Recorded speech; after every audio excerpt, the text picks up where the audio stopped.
பிசாசு 2ல என் குழந்தை ஆண்ட்ரியா அவர்கிட்ட கதை சொன்னேன்.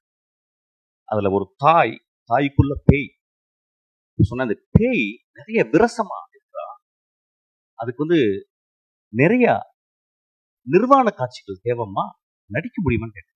அந்த கதையை கேட்டு சொன்னா நடிக்கிறேன் ஐயா. நான் என்ன பண்ணேன், அதுக்கு ஒரு போட்டோ ஷூட் பண்ணேன்.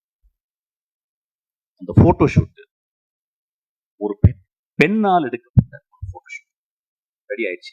என்னுடைய அசிஸ்டன்ட் டைரக்டர் ஈஸ்வரி அனுப்புறேன், நானும் உள்ள இருக்கேன்.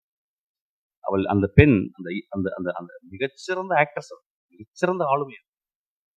அவ என்ன பண்ணா, என் நம்பிக்கையில, என் கதை மேல இந்த நம்பிக்கையில அவ அந்த ரூமுக்குள்ள போயிட்டு அவ நிர்வாணமாக வெளியே வர வேண்டியது. நான் அவ வீட்டு வெளியே போயிட்டு பிடிச்சிட்டு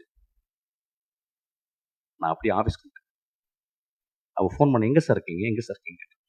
நான் சொன்னேன், அம்மா உன் நிர்வாணத்தை நான் காட்டி, என் படத்துல நான் காட்டி, என் படம் ஓஹோன்னு பெரிய பேர் வாங்கலாம், நான் ஒரு பெரிய பெட்ரோ ஆல்பர்டர் மாதிரி நான் பெரிய பேர் வாங்கிடலாம்.